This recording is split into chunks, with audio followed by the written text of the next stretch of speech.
Good morning, everyone, and welcome to our webinar series, A Ripple of Thoughtful Words for Communication at End of Life in Long-Term Care.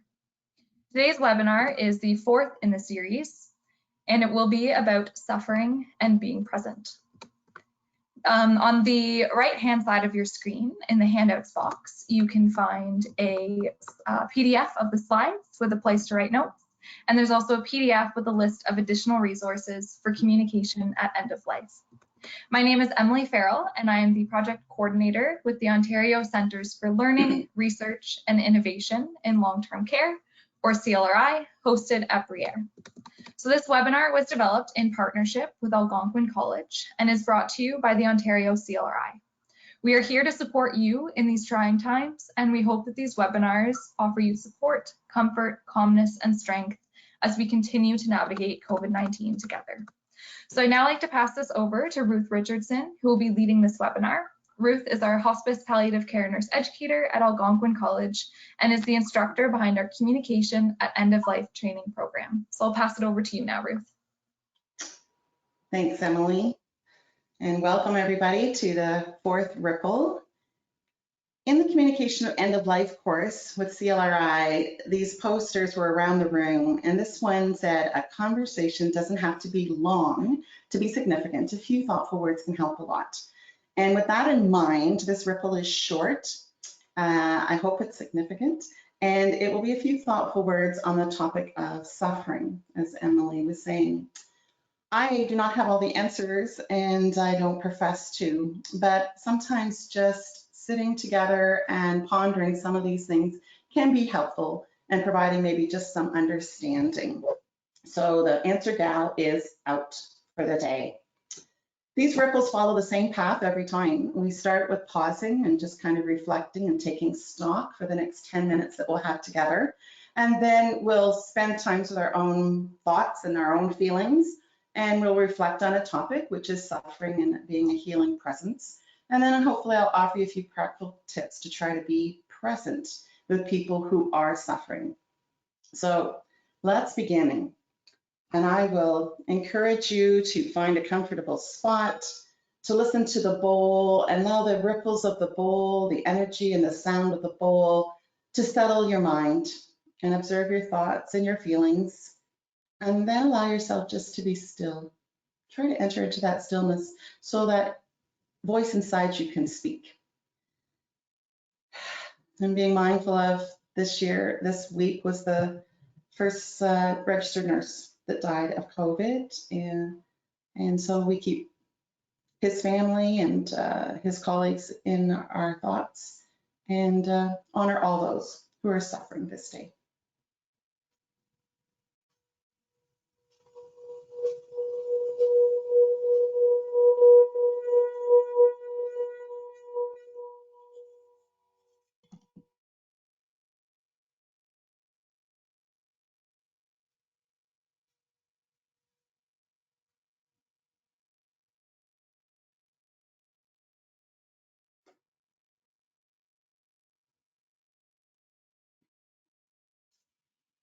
Just focus on your breath.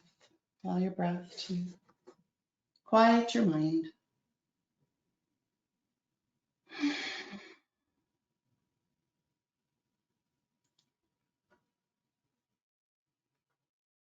It is good to find that silence because we have so many outside voices competing with our inner voice that we need to take time to just be still.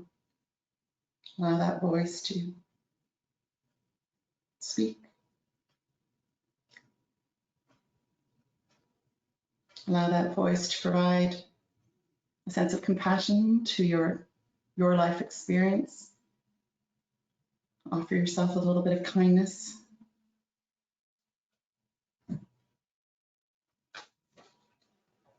That voice has wisdom to give you the encouragement and for the day. And just take a deep breath and allow yourself to kind of come back into this space for the few minutes that we will be together. This is Nurses Week, and The World Health Organization has declared the entire year to nurses and midwives. So this is the year of nurses and midwives, according to them. And the Ontario Nurses Association always produces a poster, and this year they referred to our profession as a calling. And when I think of nurses, I think we're all nursing. Our personal support workers, our social workers, our chaplains, the word to nurse, to care, to comfort, to offer compassion. As parents, we're always nursing. So it's a calling, not necessarily just a job. And it involves care, compassion, and comfort. And we've been looking at compassion for the first 2 weeks in our ripples. And last week we looked at caring, how to have that boundless caring without burning out. And today I'm going to talk about comfort, providing that comfort in suffering. Certainly working in long-term care, working with the aging and the elderly, we are called to cure sometimes. There are still things that we can cure. We are called to relieve often at a whole person perspective. And we are called to comfort always. And that concept of comforting always is definitely a palliative concept. Dr. Larry Lebrock, who is a palliative physician in Toronto at Mount Sinai Hospital, who has since died, left us with this incredible quote. He says, palliative care is committed to healing, and healing is about the whole person. It's very different than curing. You can cure a specific part of the body, but healing is to make a person whole, is to acknowledge who they are, their culture, their personality, their life experiences. Palliative care is person-centered. Long-term care is person-centered. It's not disease-centered, even though we can focus on diseases at time and alleviate diseases and cure diseases. The focus of palliative care is about healing. Also, it's to be present with suffering or relieve suffering if that's possible. But what is suffering? Suffering is a state of distress. And this is a definition from Eric Cassell. He's kind of this champion of human suffering. It's 30 years old, this statement, but I think it applies to today. And he talks about that sense of not feeling whole, feeling threatened at any level of who you are as a person. And then in that state of distress or pain, it's also is accompanied by a sense of I can't cope. This is too much for me. I'm feeling at a loss. I'm struggling here. The slide says we're all in the same storm. Living, dying, that's the storm of life. But we're not all in the same boat, in that we all come to our suffering differently. We all experience our suffering differently. So suffering is intensely private.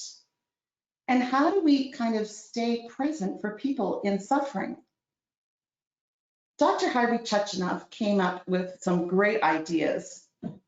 And he said that it's multidimensional. These are some of the words that I've looked at with regards to talking about suffering. And some of them talk about pain, and some of them use the word distress. Some talk about this totalness. Some talk about spiritual or soulfulness. Some talk about psychosocial existential. Like, this is big. It's way more than just a part. It's all of it. It's encompassing. And so for that, it's overwhelming sometimes to be in the presence of people who are suffering. I think how we can be present for people is to learn how to listen. The Chinese character to listen definitely has ears and eyes, but it also talks about undivided attention, unconditional, with no judgment, just being present and listening. And we do that with our heart. Our hearts need to be open, our hearts need to be full, our hearts need to have a desire to do this. So I have people say to me, Ruth, this is really hard work, being with people who are suffering, because you can't fix it or cure it or even change it. It is what it is. And I would suggest to you that it's heart work. Being in the presence of suffering is heart work. Again, Harvey Chechenow came up with a little bit of a framework to help us do this. And he has 5 components in his framework. And you may notice that it creates the mnemonic of the word sacred. And I'm not surprised that he was able to do that. But he suggested that it starts with a self-awareness in ourselves of our thoughts and our feelings and kind of our life experiences.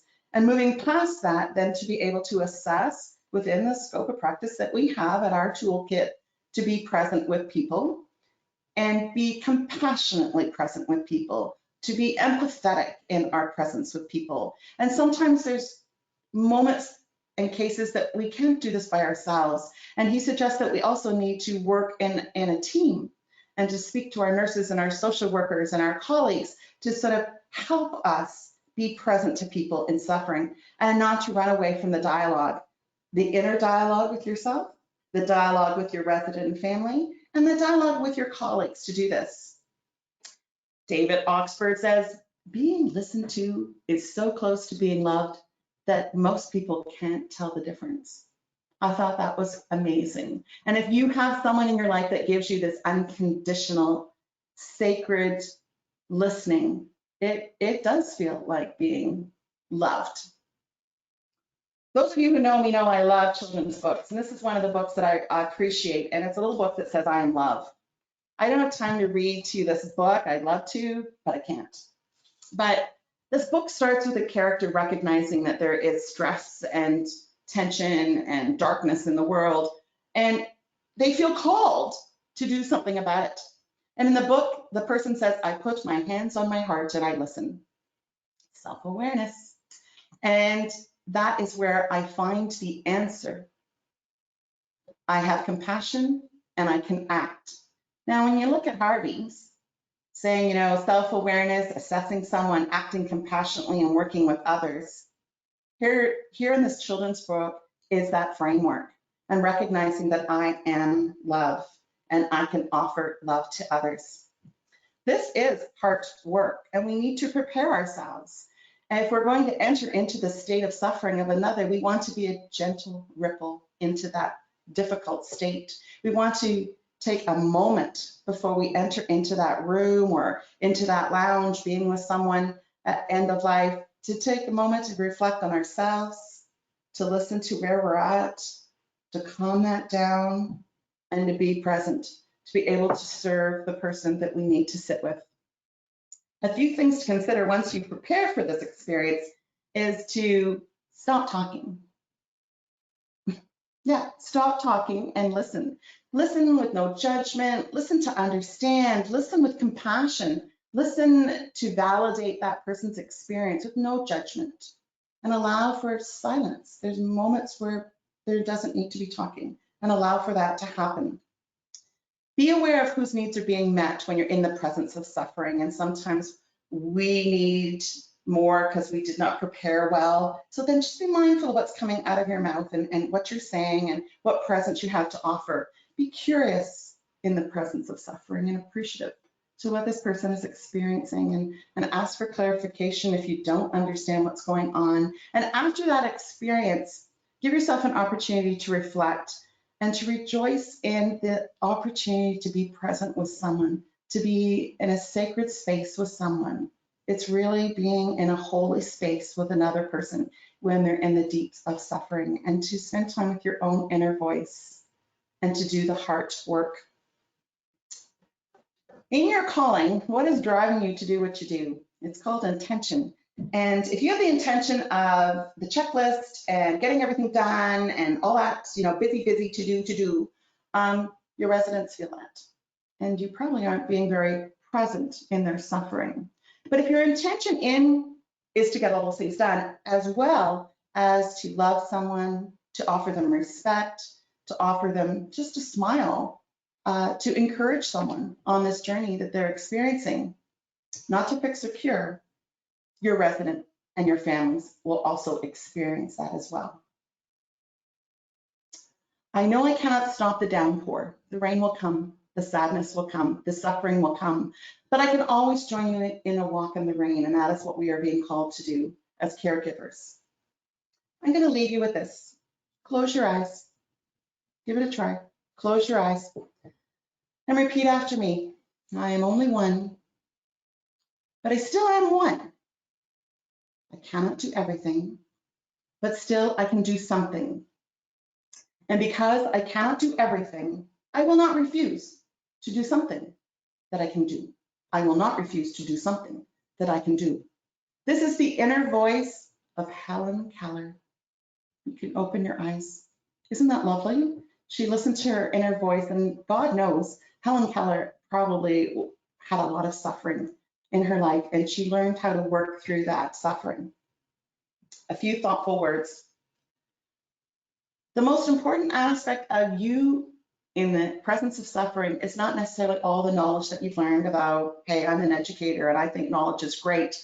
But for you and all of us in the presence of suffering, it's a heart full of love, being willing to offer, ears open to listen, and hands willing to help. That's what we're called to do. Thanks for joining me with this little ripple. I hope it's been helpful. That was excellent, Ruth. Thank you. I really love when you do incorporate that graphic of the Chinese characters that make up the verb to listen, because it's a really good reminder that we use so many different senses and parts of ourselves to really listen to someone. So now I'll open up the questions box for questions. So if you have any thoughts or any questions that you have for Ruth, please feel free to enter those in the box now. We have had one comment come in that states suffering is intensely personal, individual, and in addition to being private. So how to recognize and understand someone else's suffering. This is where being present is important and where compassion is an amazing tool. Absolutely. Absolutely. And I think it comes with practice. And the best practice is to start on yourself, because you've all had storms and difficulties. And so practice on yourself. Use yourself as the guinea pig. Why not be as compassionate as you can towards yourself, and practice that daily in the morning, in the evening. Don't be so hard on yourself. And you will find that the more you practice it for yourself, the more you'll be able to be compassionate for others. I love everything that she said. And yeah, thank you for that great reflection. And we've had another comment come in that says, wonderful, thank you. And we've also had another question come in that says, I see the reflection question this week is, how do I balance my suffering in the presence of others' suffering? Ruth, do you have any thoughts on that? I do. I certainly do. And it is a balancing act. And it certainly takes me back to Helen Keller, recognizing that she is one, and not getting caught up on the fact that there's so much that I can't do, that I will be paralyzed to do nothing. And we can sit with people in their suffering and just be present, and to spend time and do the preparation in advance to do preparing for my experience of suffering and listening to my experience, and caring for me, not just my own compassion, but seeking it from others and asking for guidance, and speaking with colleagues and friends, and letting people hear your story, because it's in telling your story and hearing your story that people find their own support inside and from others.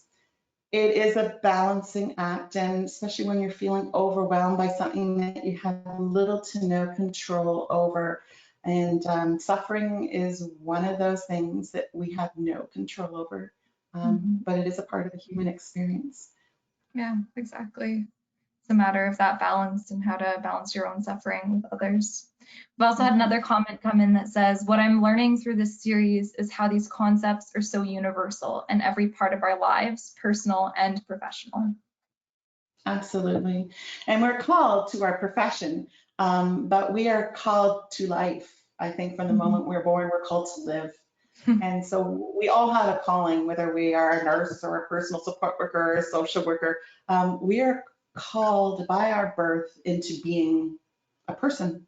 And personhood takes work, and it has joys and it has sorrows, and all of that is inevitable. And yeah, it's a tall order, but living is good. And yeah. We do have one final question that came in. I think you've addressed it for the most part, but how do I open myself to listen with such wholeheartedness when I myself don't feel whole? I'm really struggling with trying to balance all my own grief, thoughts, and feelings around COVID-19. How do I remove the racing thoughts to fully listen to others? I really encourage you to look at the work of self-compassion. Go on the internet and look at the work of self-compassion. I think journaling, writing, talking, the mere fact that you're aware of it is the first step. You know, the 12-step program is you got to acknowledge it so that you know there's something to deal with. Even in grief, they say if you don't acknowledge the grief, there's nothing left to do. So in acknowledging it is the big step, and then reaching out and spending time with yourself and listening to it. I do believe that that inner voice for all of us can give us strength and courage if we spend some time with it. And it's a daily practice, and it's not easy. And to recognize that you're not alone, and to tell your story, speak your story, whether you write it down or be with somebody. Definitely, that's a good thought. You're never alone. So we are at the 20-minute mark, so I am going to stop it here today. But I'd like to thank everyone for joining us this morning. And our next webinar in the series will run next week at this time. So that's Friday, May 22nd at 11 a.m. And here are some ways that you can connect with us at the Ontario CLRI. And just a quick reminder that this webinar is being recorded, so it will be posted on the website within the week, but again, likely sooner. There's also a brief evaluation at the end that should pop up when you actually exit out of the webinar. So the survey is voluntary. It'll take about 3 to 5 minutes, and questions can be skipped or the whole survey can be abandoned at any moment. So thank you everyone for joining us, and we look forward to seeing you again next week. Bye-bye, everybody. Bye.